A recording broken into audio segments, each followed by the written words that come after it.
Having wrapped up libel, let's move on to privacy. We're dealing with two kinds of privacy in this class. The first one is constitutional privacy that arises under the Fourth Amendment right to be free from unreasonable search and seizure. That's privacy involving the government, and we're not going to have a whole lot of cases on this because we are media practitioners and not agents of the government. Most of our cases will deal with the right to be left alone. This is the sort of privacy we're going to get in trouble for. And in this case, you need to think of this as the right of people to go through their lives without being disturbed by the media, without having their private personas laid out on a front page, on a screen, or on a tablet. We have 4 privacy torts: intrusion, false light, appropriation, and publication of private matters. Privacy torts arose in the individual states. There is not a single overarching federal body of law about privacy. And privacy didn't come up through the Constitution or the Bill of Rights. It kind of grew as society became more complex. Now, back when we were first colonies, you didn't have rooms with, you didn't have houses with lots of rooms for everybody. You have your own room at home, unheard of in colonial times. Traveling, people traveling by coach in colonial times and thereafter would stop somewhere for the night. Oftentimes, all the men would sleep in one bed, all the women would sleep in one bed. There was no privacy. If you wanted privacy, you went out into the wilderness. Otherwise, you were just stuck. But as we became more developed and we had more resources, we had individual homes and then individual rooms. Until now, people are remarkable in the privacy they expect in their lives. Well, with one glaring exception: the internet. Your generation is the most non-private generation ever seen because you live your lives in fishbowls. You're posting things on social media, you are sending photos to friends, some of you may even have been involved in sexting. You have to watch out. When you put yourself out in the public like that, you have lost your privacy, at least for those things that you've put out before the public. Well, enough about that. We'll talk more later. Let's move on to our 4 privacy torts. We're going to start with false light because that is most similar to libel. And false light consists of putting somebody in a false position in the public eye. It's kind of like libel, but there are distinctions. The elements for false light are publication and identification, similar to libel, substantial falsity in the publication, and this falsity must be highly offensive to a reasonable person. And the last element, the defendant must have published with actual malice. This is different from libel. Libel requires actual malice for public figures. Private persons in libel only have to prove negligence. But in false light, everybody has to prove actual malice. Let's talk about the elements a little more. Publication and identification, same as libel. If it's seen by a third party and whatever the audience says who was identified, that's the same. Substantial falsity. It must be a departure from the truth, a significant departure from the truth. Number 3, the falsity must be highly offensive. This goes to damages, and this is how it works.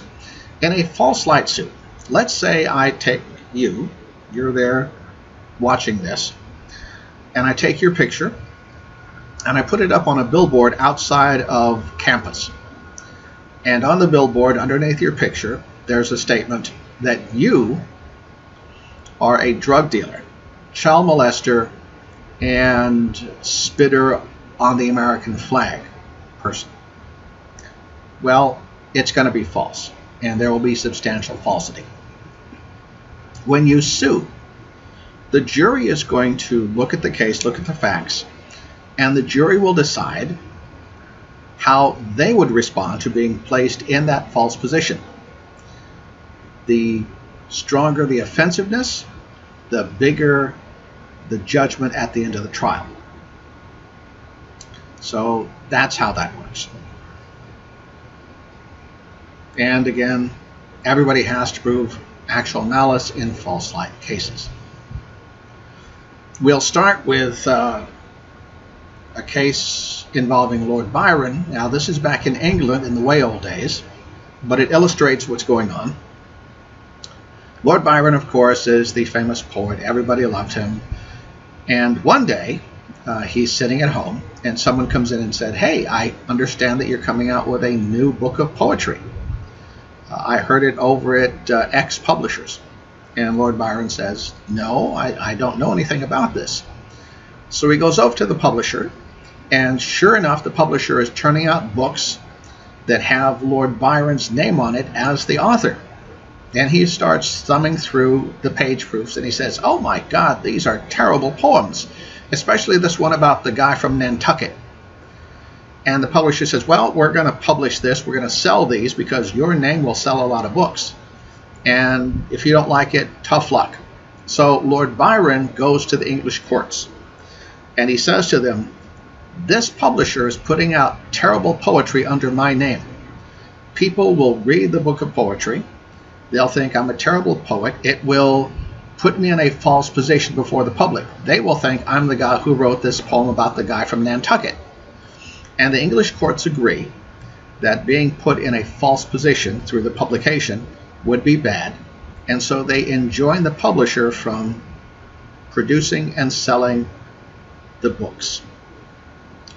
That's the whole thing. Lord Byron has the right to sit at home thinking of poems or doing whatever without having somebody take his name and his identity, stick it on a book of inferior poetry, and then put it out in front of the public. Our next case here from the United States, Dempsey versus National Enquirer. A fellow who is a pilot for a small commercial airline is flying one day. He's got his co-pilot. It's a small plane. If you've flown out of San Luis Obispo Airport, you'll know that they have the turboprops. There you can enter near the wing, but in these days, in the old days, people would enter from a door near the back of the plane. So Mr. Dempsey has taken off. He hears a rattling and other loud noises coming from the back. He gives control of the plane to his co-pilot, goes back. He sees that the door is moving, it's rattling. It apparently hasn't been closed properly. So he grabs it and gives it a shake, and it pops open. Mr. Dempsey falls out of the plane. Now, fortunately for him, he's still holding on to the handle of the door. He can't get up because the air movement is too strong, and he's hoping that he doesn't lose his grip and fall to his death. His co-pilot notices that the plane is behaving very strangely. He hears the noise of the air whooshing past the open passenger door. So he returns to the airport and gently lands the plane. Mr. Dempsey is not physically hurt. We're not going to worry about his emotional trauma. And he survives. And there are lots of stories. Well, the National Enquirer does a story about Mr. Dempsey, the pilot who fell out of his own plane. The problem is they made up things for an internal monologue. The National Enquirer wrote the story about him. They said that as he was clinging to the handle on the door, that he was saying, "Please God, save me from falling to my death," and other things that you might expect someone to say if they were at peril. The problem is Mr. Dempsey didn't say the things, and he says he didn't think the things. So the National Enquirer was putting words into his mouth and into his brain, and then putting that out in front of the public. He sued under false light, and he won. The jury concluding that the National Enquirer had to make up those quotes attributed to his thoughts and words coming out of his mouth, and they were highly offensive, and he got a judgment. In Duncan versus WJLA-TV, TV station in Washington, D.C. does a story on good news for herpes sufferers. If we didn't have AIDS, herpes would be the big sexually transmitted infection that we were talking about. For the 6 o'clock newscast, while the sun was still out, you had a lead-in going to a reporter who was doing a stand-up out on a sidewalk in D.C. And the lead-in was, for the 600,000 people who have herpes, there's good news. And that was fine. Ms. Duncan was standing on the sidewalk. Other people were standing on the sidewalk. For the 11 o'clock newscast, they couldn't repeat the stand-up because it was dark, and they couldn't simply have the reporter standing on a sunlit sidewalk. So they cut out the reporter, and they had the video from the sidewalk. So Miss Duncan is the only person in the video when the anchor at the news desk says, for the 600,000 people with herpes, there's good news, and Miss Duncan's face is clear in the camera. She sued. Number one, she said, I don't have herpes. Number two, by combining your words with the image, people think I have herpes, I'm suing you. And she won. It only needs to be false for false light. It doesn't need to be bad.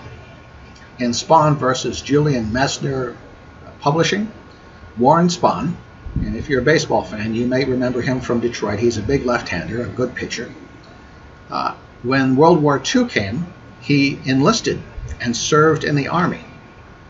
At the end of the war, he came back, picked up his baseball career. It wasn't quite as good. People said that he lost the best years of his baseball life when he was in the Army. Julian Messner decided to do a biography of Warren Spahn, and they wrote it without his permission. And in the biography, they talked about his wartime exploits, saying that he had served with courage and distinction, that he had won medals for his battlefield bravery. Mr. Spahn looked at the biography after it was published, and he filed a false light suit against Julian Messner. He said, I was in the Army. I did my job, just like everybody else, and I wasn't a hero. He said, I've seen heroes. I know what they do. I wasn't a hero. I was just doing what I needed to do. He sues. He wins his case. The case is appealed. The appellate court upholds the Spahn victory, saying that the heroics attributed him constituted a gross non-factual and embarrassing distortion. So you don't have to publish something that's bad and false to be sued for false light. It can be good and false. People have the right to be left alone, not be lied about in a bad way, not be lied about in a good way. Gill versus Hearst Publishing and Gill versus Curtis Publishing. Mr. and Mrs. Gill are in Los Angeles. They're over near Angel's Flight. If you've been to Los Angeles, you know it's the funicular that runs in downtown. It's a trolley car that goes up and down instead of lengthwise. A photographer takes a picture of Mr. and Mrs. Gill looking at each other, and the picture appears in two publications, Harper's Bazaar and Ladies' Home Journal. In one publication, the photo illustrates a story about love. It makes the world go round. It's a wonderful thing. Everybody should know love. In the other publication, the photo is used to illustrate a story about love at first sight and why it's nothing more than raging hormones. Yes, you heard me. The second article suggested that people who, quote, fell in love at first sight were nothing more than giving into their animalistic urges and hoping to mate, rather than having anything constructive and productive. The Gills sued both publications. They lost the first case. Love is wonderful, because the court said at some point you must have been in love, you got married. But for the second case, the Gills won, because the court said the magazine put you in a false position before the public, suggesting that you're looking at each other not with love and a firm relationship, but because you have raging hormones and you want to jump each other's bones. Braun versus Flint, Share and Cantrell City versus Forest City Publishing. Jeannie Braun, I don't know where she is now, but years ago she worked at Aquarina Springs in San Marcos, Texas. If you ever drive down I-35 between Dallas and San Antonio, you'll pass through San Marcos. It's a natural spring, and there's a tourist attraction there. The waters of the spring are so clean and pure, you can see great distances. And so Aquarina Springs features the swimming mermaids, high school students, girl high school students, who swim in mermaid costumes to the delight of the audience viewing them underwater through thick glass. Miss Braun had a specialty act. She would come out on the stage in front of the pool. She would dive into the pool, and out would come Ralph the diving pig. An assistant would put Ralph up on a platform above the water. It was made to look like a diving platform. And then Miss Braun would beckon to Ralph, saying, "Come on down." Ralph would jump or be pushed. He would go into the water, and Miss Braun then would synchronize to swim with Ralph around the edge of the pool. And everybody would say, "Wow, isn't that great?" She agreed to have publicity photos taken, but her condition was that the photos only be used in publications that were of good taste. Larry Flint's magazine, Hustler, found one of Miss Braun's photos, and they ran it in a little special section where they have briefs and brights. Miss Braun sued for false light, saying that when Larry Flint put her into the magazine, it suggested to the public that she endorsed his magazine because she was willing to appear in it. That was a false light. The Share case, it wasn't what she said in the magazine, but rather it was what was said in the promo for her interview. She'd given an interview to a couple of freelancers for either Us or People. That fell through, so the freelancers sold her interview to Forum International. It ran in the magazine, but in the promotional material, Forum published statements like, "Share tells us everything, things she won't tell to Us or People or Star." And that was wrong. In fact, when she gave the interview, it was with the idea that she'd be published in Us or People or something like that. That was another instance of a false light. Cantrell versus Forest City. There was a bridge disaster. Dozens of people were killed. Mr. Cantrell died in the bridge accident. The Forest City Publishing Company, its newspaper, did a story on the victims. A reporter did a story on Mrs. Cantrell and her children on the occasion of the accident. It was a pretty good story. It won a journalistic prize. And then the newspaper 6 months later wanted to do a follow-up. So it sent the same reporter out to interview Mrs. Cantrell. The reporter went out, came back, wrote a story, and talked about Mrs. Cantrell being proud but quiet, tight-lipped, trying to take care of her kids who were clean but wearing increasingly patched clothing, and another pretty good feature story. The problem was the reporter never interviewed Mrs. Cantrell for the second story. He kind of made observations and put it into his story. Another instance of false light, or at least that's what Mrs. Cantrell sued over. So making stuff up is bad for you.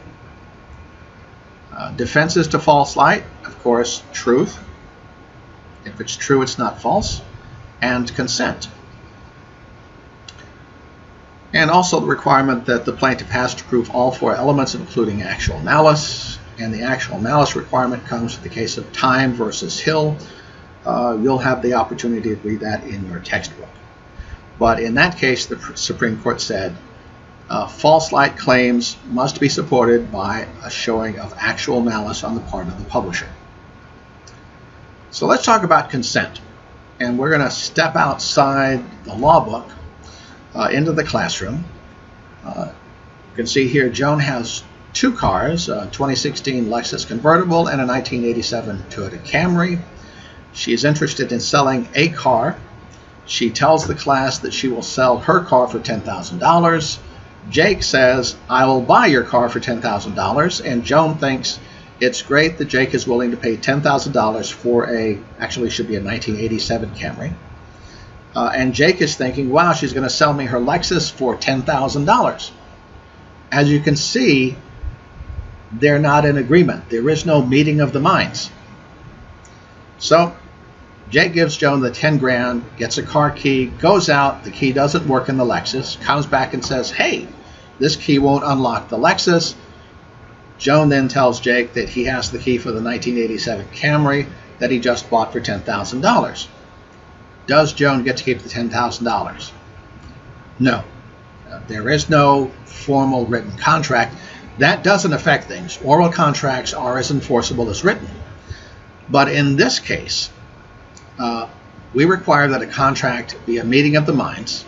And if Joan and Jake didn't agree on which car was being bought, there is no meeting of the minds, therefore there is no contract.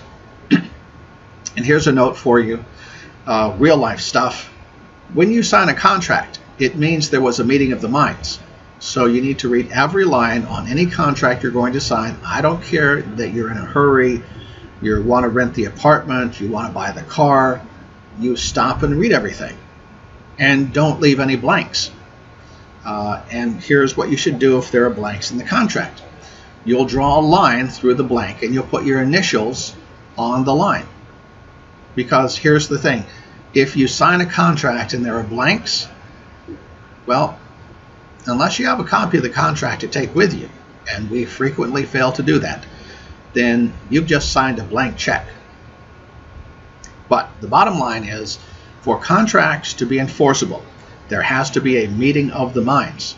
The meeting of the minds can either be through mutual agreement or in the pages of a written contract signed by the parties. So, in false light, consent is a defense, but consent must be effective. There was a meeting of the minds. In Metzger versus Dell Publications, you've read that Mr. Metzger is a kid in New York. A guy comes by and wants to talk to him about the World Series, who he thinks is going to win. The fella says, can I take your picture? Metzger says, sure, I'll be happy to be in a story about the World Series. What he sees next is that his photo is being used to illustrate a story called Gang Boy, which is about juvenile gangs who terrorize people in the city. He sues. Dell Publication says, hey, wait a minute, he agreed to this. But the courts find there was no meeting of the minds because he agreed to be used as an illustration in a story about the World Series. He did not agree to be used as an illustration for youthful criminals. Then we have Russell versus Marlboro Books. This is kind of a trickier one. So Miss Russell is a model. She does a speculative shoot. That is to say, there is no client, but she's going to have a photographer take her pictures in the hopes that the pictures can be sold to somebody. The shoot that she does, she hopes will be used by a company that makes linens. And in the photo, she is sitting up in bed. The nice, clean, crisp linens are around her. She's reading a book. The photographer has her sign a release, and the release is in your textbook. Go to that release. Read it a second time, because it's very significant to you. The photo is not sold to a linen company. The photo is sold to Marlboro Books, which is publishing a dirty book. Dirty book by the title of Clothes Make the Man. And her photo is being used in an advertisement for the dirty book. What has happened is they've gone in and they've changed the title of the book that she's reading to Clothes Make the Man. And the caption for the photo says, here's a young woman, she's pretty, and she's eager to have sex because she's reading this book. So you should go out and buy a bunch of copies of this book and then let women read it. They will want to have sex with you. You have to remember, this is in the previous century when we were a little more uptight. Miss Russell sees the ad. She sues Marlboro Books. Marlboro Books says, hey, we have this unlimited release that you signed. She says, I'm going to go ahead and go to court on this. The court rules in Miss Russell's favor.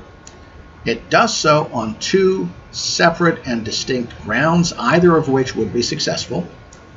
The first is that Marlboro Books changed the content of the photo. They changed the title of the book. Marlboro Books also did the second thing, which is to change the context of the photo. Instead of being a photo for a company that makes bed sheets, it was now a photo that suggested that Miss Russell would be a loose woman having read this book. The court says the contract that Miss Russell signed and the unlimited release that she signed is effective for the original photo. Only that photo. The photo that was changed in content, well, that's not covered by the release. The photo that was changed in context, that's not covered by the release. So therefore, the release, the contract, did not protect the publisher when it created a different photo, either in content or context, from the one that she agreed to have published. Very important to you. Be aware that consent may expire. There's one case about a gym. The gym said, if you want to join our gym, you have to agree to pose for before and after photos. Fella said, okay. They took a picture of him looking kind of weak and insipid. And then they had a photo of him after working out of the gym looking pretty buff and cut up.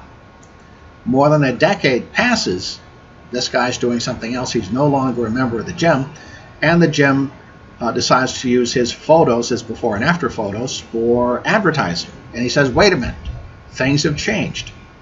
The courts there, in that case, said, yes, the consent has expired. He's no longer a member of your gym.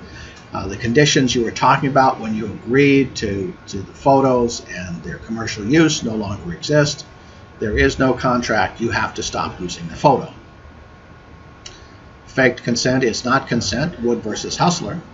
By the way, for the 12th edition of the law book, I went down to LA, dropped by the offices of Hustler, and gave a copy of the textbook to Larry Flint, and I signed in the front of the book, thank you very much for helping to create a lot of cases that filled up these pages. Anyway, back to Wood versus Hustler. Hustler magazine had a contest years ago in which they solicited nude photos of young women for this contest. Every month they would run a number of the nude photos of the young women, and they would pick a winner. Well, Billy and LaVon Wood, who lived in Texas, were in love with each other. They went out to one of the lakes in Texas. They went skinny dipping. They took photos of each other. They had them developed. They took them back home. They lived in a duplex. On the other side of the duplex was a different couple. They heard about the photos. They knew about the Hustler magazine contest. So one day, the next door neighbors broke into the home, took naked pictures of Mrs. Wood, filled out the form that came in the magazine to enter the photo into the contest, and sent it to Hustler. Hustler had a system in which they would send a letter back to the person entering the contest with a phone number, and the person who ostensibly entered the contest would be asked to phone Hustler and verbally say on the phone, while being recorded, that he, or actually she, agreed to appear in the magazine. And so the next door neighbors intercepted the letter. They called the number. They said, yes, I want to be in the magazine. And lo and behold, Mrs. Wood appeared in the pages of Hustler. Not in the way that most people saw her. And of course, word got back. So the couple sued Hustler. Hustler said, oh, wait a minute, we have consent. And the courts there said, no, you didn't have consent from the woman whose picture you showed. You had consent from somebody else. Also, your system for verifying that the real person in the photo was consenting is laughably weak. And so the Woods won their case. Consent must be specific. Rabel versus Newsweek. Fella's at home. He's got an American flag on a flagpole in his backyard. Newsweek photographer comes by and says, hey, we'd like to take a picture of you for a story about patriotism. The guy's out there in the backyard with his kids. The photographer takes the picture, but before publication, they take the kids out. And they just have this guy standing in front of the flag. And he's being used to illustrate a story about white America. They're angry, they're not educated, they don't know what's happening. Because it was not the same picture that Mr. Rabel envisioned, he sued Newsweek.